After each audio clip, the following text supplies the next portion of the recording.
अस्सलाम वालेकुम स्टूडेंट। जैसे कि मैंने आपको बताया था कि मैं कंप्यूटर साइंस की वीडियोस भी क्या करूँगा, अपलोड करूँगा। तो आज फर्स्ट ईयर के कंप्यूटर साइंस के वीडियो भी मैंने क्या किया है, ले आया है आप अपने यूट्यूब चैनल पे। एक बहुत ज़्यादा इम्पॉर्टेंट चैप्टर जो कि हमारे पास हर साल बोर्ड के पेपर में 21 नंबर का आता है, तो वही चैप्टर को पहले मैंने क्या किया, उठा लिया, जिसमें मेरे पास chapter number 5 first year computer science का कंप्यूटर आर्किटेक्चर का मैंने चैप्टर क्या किया, उठाया। बहुत ज़्यादा मोस्ट इंपॉर्टेंट है, तो इसलिए इस चैप्टर को क्या किया, पहले इसको मैं करवा रहा हूँ। इसके 5 से 6 वीडियोस बनेंगे जो कि पूरे का पूरे चैप्टर क्या हो जाएगा, आपका कंप्लीट हो जाएगा। तो आज स्टूडेंट स्टार्ट करते हैं आपके अपने ही चैनल मैथ मैजिक में। अब कभी आप लोगों ने ये चीज़ सोचा है कि ये जो कंप्यूटर है हमारे पास, ये कंप्यूटर आखिर आया तो आया कहाँ से? यानी मीन्स कि मेरा कहने का मतलब है, जो कंप्यूटर जिस तरीके से डिज़ाइन हुआ हुआ है, ये कंप्यूटर का डिज़ाइन आया तो आया कहाँ से? कि भाई कि ये जो हमारे पास इनपुट्स हमेशा कीबोर्ड से ही लेना है, अगर आउटपुट चाहिए तो हमेशा कीबोर्ड स्क्रीन पे दिखाना है, सीपीयू का काम है प्रोसेस करना। तो ये सारे का सारा ये जो आइडिया है, ये थ्योरी ये कहाँ से आया? तो ये हमारे पास आइडिया और ये जो थ्योरी हमारे पास जो डेवलप करवाने वाले हैं, उनका नाम हमारे पास जॉन वॉन न्यूमैन है। इन्होंने इस आइडिया पे को क्या किया, इन्होंने बताया कि भाई इस ये शख्स जो कि जॉन वॉन न्यूमैन ने क्या किया, इस आइडिया को यानी इस थ्योरी को क्या किया, राइट किया और लिखा और बताया कि भाई किस तरीके से काम होना चाहिए। पहले के अगर मैं ज़माने की बात करूं, तो हमारे पास जो कंप्यूटर्स हुआ करते थे ना, बहुत बड़े बड़े हुआ करते थे। मीन्स के एक रूम के इतने बड़े कंप्यूटर्स हुआ करते थे। और आज के रेट पे जो हमारे पास जो कंप्यूटर है ना, या कोई भी इलेक्ट्रॉनिक डिवाइस है, उसको क्या कर दिया गया, एक जगह कलेक्शन फॉर्म में कलेक्ट करके बना दिया गया। लेकिन अगर मैं पहले के ज़माने की बात करूँ ना, पहले जैसे हमारे पास पिलर्स नहीं होते हमारे पास, तो इसी तरीके से अलग अलग ब्लॉक्स हुआ करते थे। इनपुट के लिए एक अलग ब्लॉक हुआ करता था, प्रोसेसर के लिए एक अलग, यानी प्रोसेसिंग करने वाले के लिए एक अलग से ब्लॉक हुआ करता था। इसी तरीके से मेमोरी के लिए एक अलग से ब्लॉक हुआ करता। फिर सब वायर के थ्रू आपस में क्या होते थे, कनेक्ट हुआ करते थे। कनेक्ट होकर फिर एक दूसरे से क्या करते थे, काम किया करते थे। तो ये John von Neumann IAS institute for advance study, ये यहाँ पे क्या करते थे, ये यहाँ पे इंस्टीट्यूट फॉर एडवांस स्टडी, जो कि हमारे पास कंप्यूटर वगैरह भी डिज़ाइन किया करता था। जब ये यहाँ पे गए, तो ये जब वहाँ पे जब इन्होंने देखा, तो ये लोग क्या करते थे, कंप्यूटर पे जब वर्क करवाया करते थे, स्विचेस हुआ करते थे। उस स्विचेस को क्या करते थे, बार बार रिव्यू, अगर एक दफ़ा कोई प्रोग्रामिंग कर लिए ना, प्रोग्रामिंग करने उसको प्रोसेसिंग करवा दिए, फिर नेक्स्ट टाइम अगर इन्हें प्रोग्राम करना होता था ना, तो फिर स्विचेस को क्या करवाते थे, रिब्यूल्ड करवाया करते थे। तो जॉन वॉन न्यूमैन ने देखा कि यार ये कर क्या रहे, तो फिर इन्होंने IAS वाले से कहा कि यार ये कैसा कॉन्सेप्ट है तुम्हारा कि बार बार स्विचेस को क्या करवाते हो, एक दफ़ा प्रोसेस करने के बाद रिब्यूल्ड करवाते हो। कुछ नया आइडिया लेकर आओ, ये कुछ नया थ्योरी लेकर आओ, कुछ नया यूनिक काम करो, ये क्या चीज़ है? तो IAS वाले ने कहा कि बहुत ज़्यादा तुमने बातें कर ली, अगर तुम्हारे पास कोई थ्योरी है या कोई आइडिया है, तो फिर अगर हमसे क्या करना, बात करना। तो इसने इस बंदे जॉन वॉन न्यूमैन को क्या कर दिया, चैलेंज कर दिया। तो जॉन वॉन न्यूमैन ने क्या बोला, फिर IAS वालों ने बोला कि अगर तुम कोई आइडिया या थ्योरी लेकर आते हो, तो फिर हम क्या करेंगे, तुम्हारे ही नाम पे क्या कर देंगे, मशीन बना देंगे, वॉन न्यूमैन मशीन क्या करेंगे, बना देंगे। तो जॉन वॉन न्यूमैन क्या किए, वो गए और उन्होंने एक प्रपोजल तैयार किया। और प्रपोजल तैयार करने का जब वो आए, तो फिर उन्होंने एक प्रपोज कर दिया कि भाई क्या होगा, कंप्यूटर का आर्किटेक्चर किस तरीके से वर्क करेगा। तो उन्होंने क्या किया, डिज़ाइन करके IAS वाले को बताया, इंस्टीट्यूट फॉर एडवांस स्टडी वाले को बताया कि किस तरीके से ये काम होगा।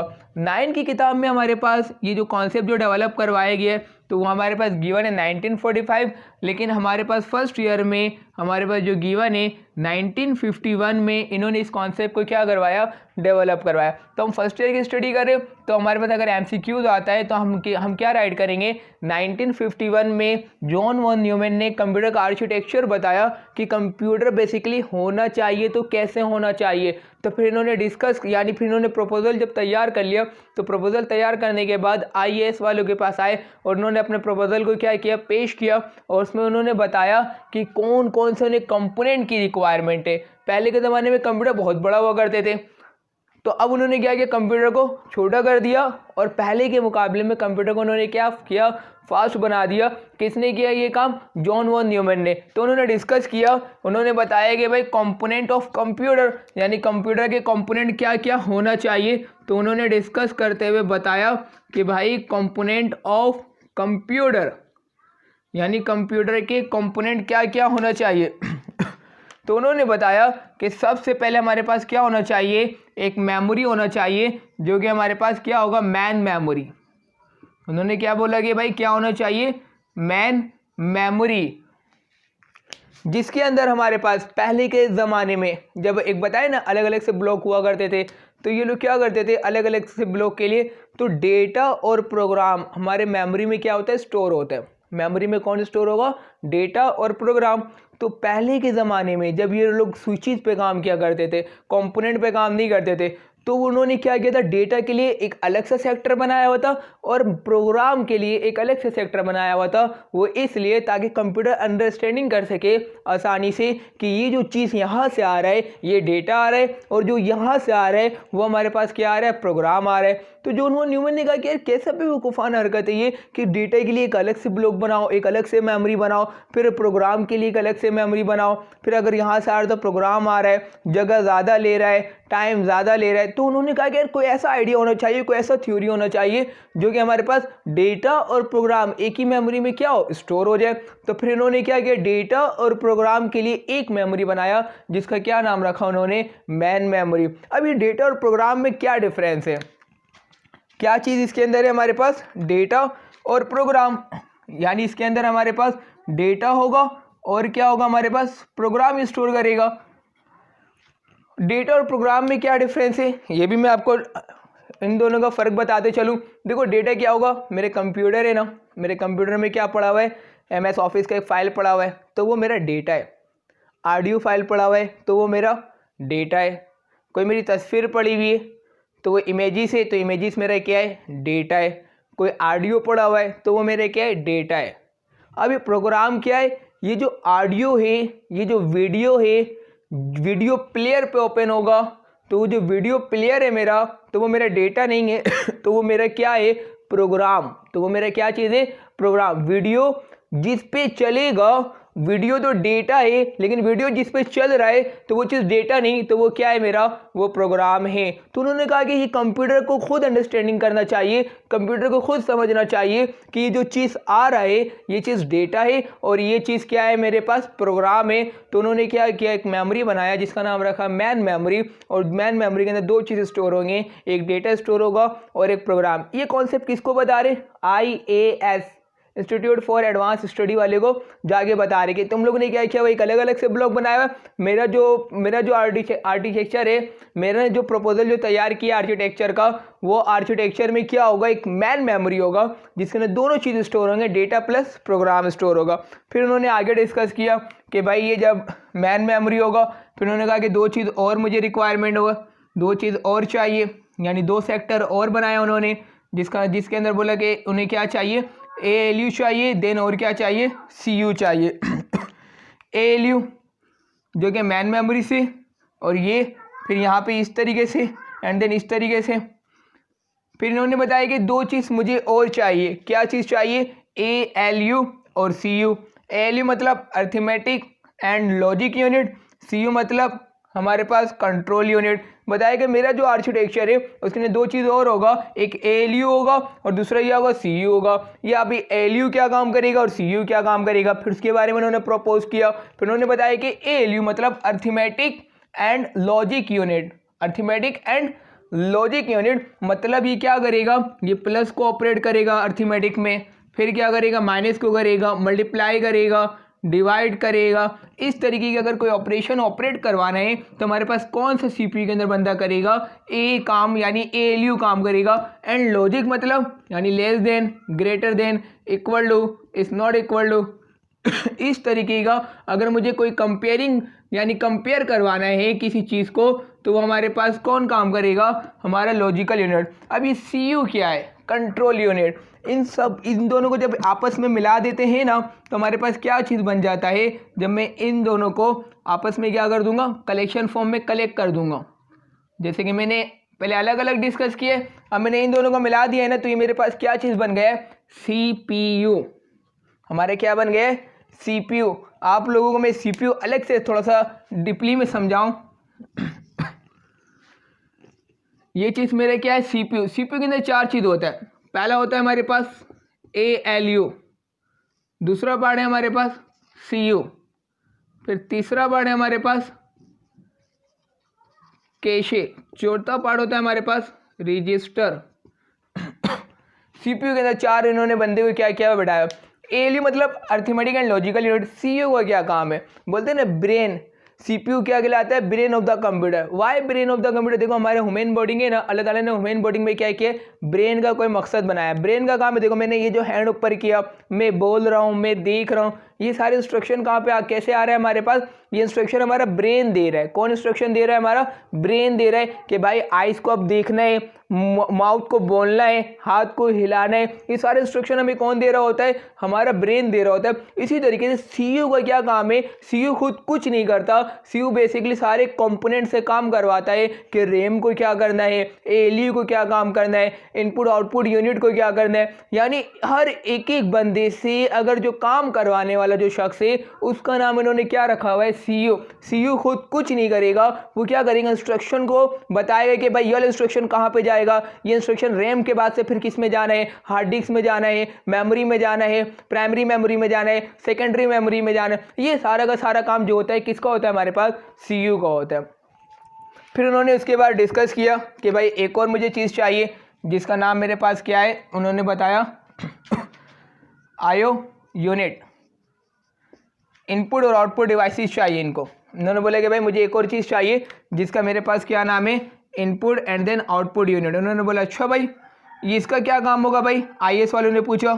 IS वाले ने बोले कि भाई इनपुट और आउटपुट क्या काम करेगा। बोले देखो इनपुट और आउटपुट के लिए क्या, ये सब एक साथ इनबिल्ड होंगे, सारे के सारे देखते हो ना कीबोर्ड। तो इनपुट एक क्या किया उन्होंने, कंपोनेंट लगाया IO नाम का। इसका सिर्फ 2 काम है, या तो इनपुट गेट करना या तो आउटपुट गेट करना। इनपुट गेट किए तो वो एक किसी की इनपुट लेगा, यूज़र से लेगा। आउटपुट अगर गेट करना है तो किससे गेट करेगा, CU से गेट करेगा। CU बताएगा कि भाई आउटपुट है, आउटपुट किसको दे देगा। देखो सपोज मैंने क्या किया, एक यूज़र है, यूज़र ने कीबोर्ड में क्या किया, A बटन प्रेस किया, A डायरेक्टली CPU के पास नहीं जाएगा, A पहले किसके पास जाएगा, हमारे पास IO डिवाइस है, इनपुट आउटपुट यूनिट के पास जाएगा। इनपुट आउटपुट यूनिट क्या करेगा, A को ले लेगा। A को लेने के बाद वो क्या करता है, CPU के पास फॉरवर्ड करता है, CPU को देता है। फिर CPU में भी कौन चीज़ को आगे रिसीव करते हैं, CU रिसीव करता है। फिर CU डिसाइड करते हैं कि यार जो A नाम का जो इंस्ट्रक्शन आया है, A नाम का जो मेरे पास डेटा आ रहा है, इसका करना है तो क्या करना है। फिर जो भी काम होता है CU क्या करता है, उस बंदे के हवाले करता है। फिर बंदा प्रोसेस करने का देन किसको देता है, दोबारा CU को। फिर CU आउटपुट नहीं दिखाता है, आउटपुट कौन दिखाएगा, IO यूनिट जो है, IO जो कंपोनेंट है। फिर CU क्या करेगा, उसको दे देगा। फिर वो IO क्या, फिर ये जो इनपुट आउटपुट जो डिवाइसेस है वो क्या करेगा, देखिए अच्छा आउटपुट आ रहा है तो वो क्या करेगा, आउटपुट क्या कर देगा, डिस्प्ले स्क्रीन में शो कर देता है। ठीक है, तो ये इन्होंने फिर इसके बाद IS वालों ने बोला अच्छा भाई तुमने ये प्रपोजल तैयार किया। फिर इसके बाद 2 कंपनी और थी जिन्होंने इस कॉन्सेप्ट पे क्या किया, कंप्यूटर बनाया, रिसर्च किया इस थ्योरी के ऊपर, इस आइडिया के ऊपर। वो कौन से था हमारे पास, एक था यूनिवेक और दूसरा था मेरे पास एडवेक। यूनिवेक मतलब होता है यूनिवर्सल ऑटोमेटिक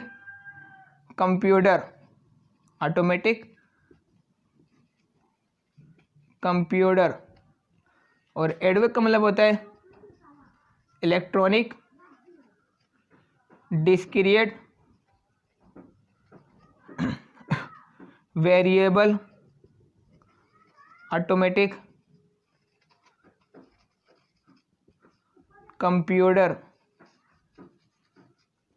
ठीक है, इन दोनों ने क्या किया, इसके थ्योरी पर क्या किया, कंप्यूटर डेवलप किया और कंप्यूटर क्या करने लगा, बहुत ज़्यादा फास्ट यानी बहुत ज़्यादा प्रॉपर वे में काम करने लगा। अब मैं थोड़ा सा CU के बारे में और डिस्कस कर लूँ, थोड़े से और CU के बारे में बताऊँ। ये हमारे पास एक स्टोर्ड कंप्यूटर कहलाता है, स्टोर्ड मेमोरी कंप्यूटर कहलाता है। फिर जब इन्होंने IAS वाले को जब ये थ्योरी पेश किया तो IAS वाले ने बोला अच्छा भाई तुमने ये थ्योरी लेकर आया, ये थ्योरी बड़ा बेहतरीन है, लेकिन एक मुझे ये बात बताओ, जो हमारा जो अब का जो कंप्यूटर है तो बहुत ज़्यादा फास्ट काम करता है, ये कंप्यूटर कैसे फास्ट काम करेगा। उन्होंने कहा, किसने कहा, जॉन वन न्यूमैन। अरे भाई रुक जाओ, ये तो मैं सिर्फ बता रहा हूँ कि इस तरीके से काम करेगा, मैंने पूरा प्रपोजल बना के लेकर आया हूँ। तो फिर उन्होंने क्या किया, रजिस्टर के बारे में बताया। कि अब रजिस्टर का क्या काम है। ALU और CU के बारे में तो बता दिया, अब बताइए कि रजिस्टर क्या काम करेगा। तो हमारे सिस्टम के अंदर एक रजिस्टर नहीं होते, मल्टीपल क्या लगे रहते रजिस्टर होते, जो कि हमारे अगला लेक्चर का क्या होगा टॉपिक होगा रजिस्टर, जो कि हम अगले लेक्चर में क्या करेंगे डिस्कस करेंगे। CU का एक और बाद में बताते चलूँ कि CU कैसे इंस्ट्रक्शन देता है। हमारे पास जो CPU जब इंस्ट्रक्शन जो देता है वो क्लॉक पल्सेस में इंस्ट्रक्शन देता है। CU जैसे मिसाल तो मैं रैम को इंस्ट्रक्शन दे रहा है ना, तो वो इंस्ट्रक्शन कैसे देगा, क्लॉक पल्सेस।